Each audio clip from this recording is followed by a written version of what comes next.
क्या पूरा आप लोगों के संज्ञान में आया है मामला और क्या आप लोगों ने? देखिए, सम्राट मिहिर भोजी के सम्मान में पंचायत का आयोजन किया गया था, जिस पंचायत को परमिशन नहीं दी गई। हालांकि मैंने कहा ना कि कानून विपक्ष के लिए ही है, सरकार के लोग अगर कुछ करते तो परमिशन की जरूरत नहीं होती। मैंने तो चुनाव के समय में बड़ी बड़ी पंचायतें होती देखी हैं, आचार संहिता लगी हुई थी, लेकिन नहीं हुई पंचायत। और हमारे पार्टी के राष्ट्रीय महासचिव हैं भाई रविंद्र कुमार भाटी जी, जो हमारा बहुत बड़ा फेस है, हमारे बड़े नेता हैं, उनको पुलिस ने सरकार के इशारे पे जेल में बंद कर दिया, उनको और उनके साथियों को, जिसमें उनके 2 दर्जन से ज़्यादा साथी हैं। वो चाहते हैं कि वो इस समाज की आवाज़ को दबा दें और समाज के युवाओं पर, निर्दोष युवाओं पर झूठे मुकदमे लगा के उनको जेल में डालने का काम। ये अन्याय हम लोग बर्दाश्त नहीं करेंगे।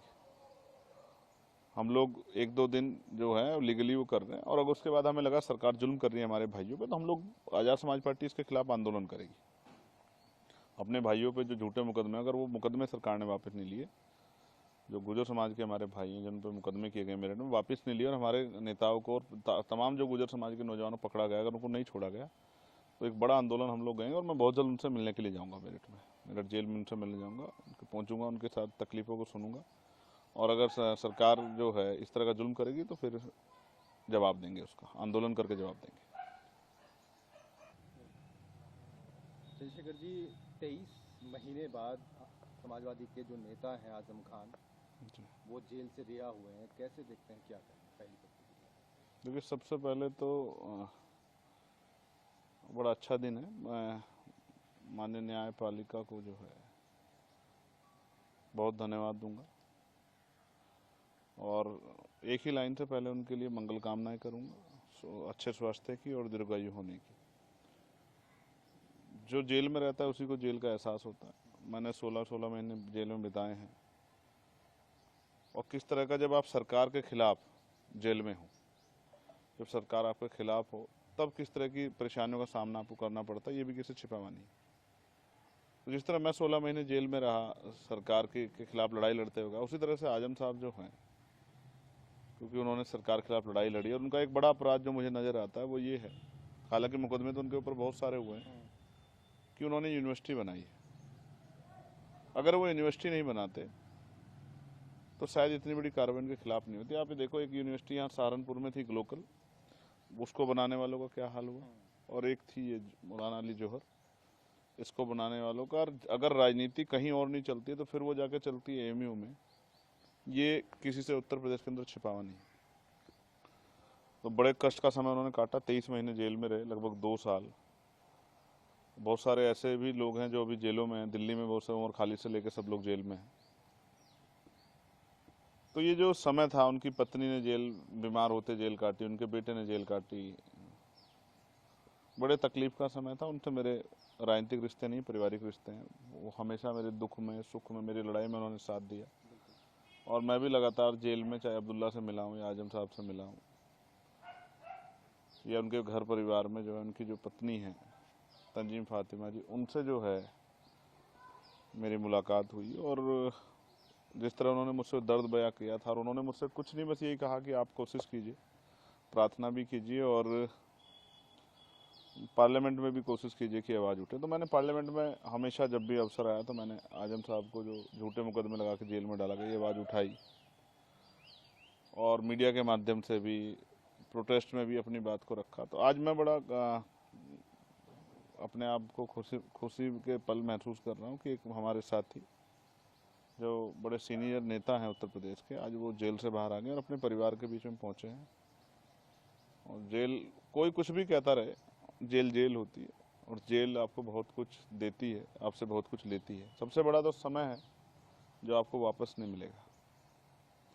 इस बीच में कितने ऐसे लोग होंगे जो उनसे जुड़े हुए, जिनके साथ तकलीफें हुई होंगी, कुछ लोग की जान गई होगी, बहुत सारी खुशियाँ होंगी, लेकिन वो अपने परिवार से दूर थे। कहीं ईद भी बिना उसके बीती होंगी, कहीं और भी आयोजन बिना उसके हुए होंगे। तो उस परिवार के लिए एक अच्छा दिन है। मैं उस परिवार को मुबारकबाद पेश करता हूँ, और माननीय न्यायपालिका का बहुत बहुत धन्यवाद करता हूँ। अच्छा, इसी बीच अटकलें कई सारी लगाई जा रही थी, कई बात चल रही थी कि वो बसपा में जा सकते हैं, बल्कि वो उनके भी जब बाहर आए तो उन्होंने कहा कि मैं इस बारे में कुछ नहीं कहूँगा, और शायद ये आप मीडिया के लोग ही लगा रहे थे भाई, इसमें मैं क्या कह सकता हूँ। ये तो सूत्रों का जो काम है, ये मीडिया के हवाले से है, और मीडिया चाहे किसी को किसी पाले में भेज दे या वहाँ इस तरह के सूत्र पैदा कर दे कि उनमें बहुत उठापटक चल रही है। मैं तो लगातार देखता रहा हूँ कि मीडिया सूत्र बनाती है और बाद में जैसे गुब्बारे की हवा निकल जाती है इस तरह निकल जाती है। देखिए, वो बड़े नेता जो भी फैसला लेंगे सोच समझ के लेंगे, और मैं समझता हूँ कि ये उनके परिवार का फैसला है, राजनीतिक फैसला भी, और भविष्य में किस तरह की उनकी वो ये उनको निर्णय लेना। मेरे उनसे राजनीतिक रिश्ते नहीं, पारिवारिक रिश्ते हैं, वो हमेशा रहेंगे। वो कहीं रहें, किसी दल में रहें, किसी परिस्थिति में रहें, जब भी उनके ऊपर कोई आंख उठेगी तो मैं अपनी लड़ाई, मैं भाई होने के नाते अपनी लड़ाई को लड़ूंगा, उनके लिए खड़ा हूँगा। अखिलेश यादव जी कह रहे हैं कि मैं जो है अदालत का भी शुक्रिया अदा करता हूं और भाजपा को कहना चाहता हूं कि आगे से कोई झूठा मुकदमा दर्ज नहीं किया जाए और ये अन्याय होगा। ठीक है, अच्छी बात है भाई, आज वो उनकी पार्टी का हिस्सा है, उनको बोलना चाहिए। लगातार लोग भी मांग करते रहे कि वो बोलें, तो ठीक है, इसमें कोई बुराई नहीं है। मैं भी कहूँगा कि भारतीय जनता पार्टी को राजनीतिक विरोध में इस तरह के जो है सत्ता का दुरुपयोग करके इस तरह के जो है अपराध दर्ज करके किसी के जीवन पे संकट खड़ा कर देना या किसी को इस तरह जो है झूठे मुकदमे फंसा के तकलीफ देना, ये मैं इसको ठीक नहीं मानता हूँ। उत्तर प्रदेश में जातिगत, आप एक बड़े चेहरा हैं, अब उस हिसाब से देखा जाए तो जातिगत भेदभाव को ख़त्म करने के लिए इलाहाबाद हाई कोर्ट ने एक आदेश दिया था, जिसका जो है मुख्य सचिव ने एक निर्देश जारी किया है कि अब जो है जाति का उल्लेख नहीं किया जाएगा सार्वजनिक स्थानों पर। कैसी, तो आपको क्या लगता है, क्या ये समाधान है कि कोई ऑर्डर निकाल दिया जाए किसी एक स्टेट में कि जाति का यूज नहीं करना है, जाति लिखी नहीं जाएगी, और वो भी उस स्टेट में, और वो भी उस पार्टी की सरकार जो अगर मंत्री बनाती है तो उसके बड़े बड़े बैनर लगवाती है कि हमने इस जाति का के इतने मंत्री बनाए, इस जाति के इतने विधायक बनाए, इस जाति के इतने सांसद बनाए। जो जातीय सभा कराती हो, जिसके ऊपर जातीय अहंकार हावी हो, जो ट्रांसफर में, पोस्टिंग में, नियुक्ति में, अभी बांदा कृषि विद्यालय इसका उदाहरण है, 15 भर्ती होती तो 11 परिवार के लोग लग जाते हैं। लखीमपुर खीरी इसका उदाहरण है। तो और भी ऐसे बहुत सारे उदाहरण हैं जहां कार्यवाहक डीजीपी तब तक रहता है जब तक जो है अपने चहीते नहीं आ जाते। सब सामने है कि ये सरकार कितनी जो है जातिहीन समाज की बात करती है। मैं स्पष्ट रूप से कहना चाहता हूँ, बाबा साहब अम्बेडकर ने जातिहीन समाज की, मैं क्योंकि उसका प्रबल समर्थक हूँ भाई, बाबा साहब अम्बेडकर हों, राष्ट्रपिता ज्योतिबा फूले हों, छत्रपति साहू जी महाराज हों, महामना रामस्वरूप वर्मा चौधरी महाराज सिंह भारती हों, बाबू जगदेव प्रसाद कुशवाहा, और एक बहुत अहम जो किरदार है संतराम बी प्रजापति जी, उन सब ने जातिहीन समाज की बात की। और बाबा साहब अम्बेडकर ने तो अपनी किताब एलिनेशन ऑफ कास्ट में ये लिखा है कि अंतरजातीय विवाह इसका बहुत आसान रास्ता है। देखिए, कानून जो बनते हैं वो सत्ता के लिए नहीं बनते, वो विपक्ष के लिए बनते हैं।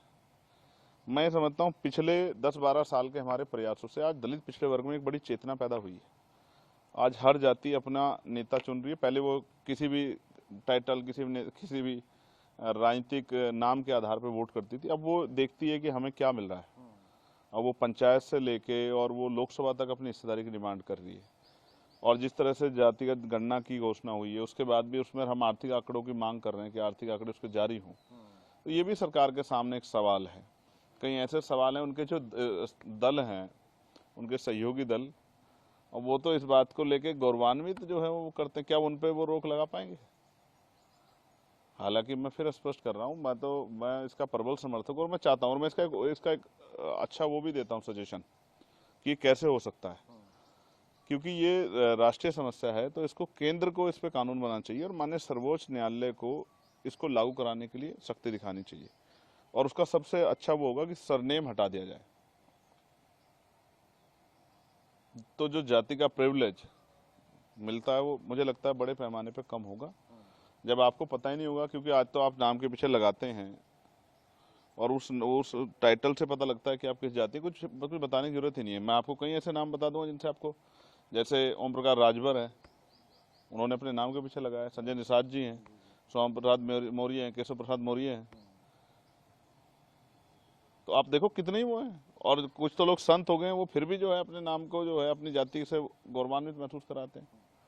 तो इसलिए इसका जो शानदार सोल्यूशन है मैं बता रहा हूँ वो ये कि सरनेम हटा दी जाए। क्योंकि एक रिसर्च हुआ था कि जब बिना सरनेम के इंटरव्यू कराया गया तो बहुत बड़े पैमाने पे कमजोर वर्ग के लोगों को मौका मिला। जब मन में उस तरह के भाव नहीं होंगे, और न्याय पारदर्शी रूप से होगा तो मुझे लगता है तो चीज़ें आसान हो जाएगी, बहुत सारे लोगों के आगे बढ़ने के रास्ते खुलेंगे। इसलिए मेरा ये मानना है कि जो चेतना बनी है दलित पिछड़े वर्ग के लोगों में, अपने नेतृत्व की, अपनी हिस्सेदारी की, और रोज जो अखबारों में छपता है कि इस जाति के लोगों पर अन्याय अत्याचार हुआ, पहले तो वो एक जैसे शेड्यूल कास्ट में भी बहुत सारी जातियां हैं, तो ऐसा लगता है जैसे कहीं कोई एट्रोसिटी हुई तो इस जाति पे, उस जाति, अब तो सोशल मीडिया और तमाम चीज़ों से पता लग जाता है, तो लोगों में गुस्सा पैदा होता है कि सरकार में हमारे लोग पे अत्याचार हो रहा है, कोई सुनने वाला नहीं है। जैसे मैं इसका एक उदाहरण बताता हूँ, वो प्रदीप पटेल को मार दिया वहाँ उसमें मिर्जापुर में। तो जब प्रदीप पटेल को मारा गया तो 42 जो एमएलए हैं उत्तर प्रदेश के अंदर, 3 कैबिनेट जो मिनिस्टर हैं, एक सेंट्रल मिनिस्टर, उनके ऊपर सवाल खड़ा हुआ कि भाई हमारे इतने नेता हैं, 42 विधायक हैं, 3 मिनिस्टर हैं कैबिनेट के, एक सेंट्रल मिनिस्टर, तो भी हमारे लोगों को मारा जा रहा है।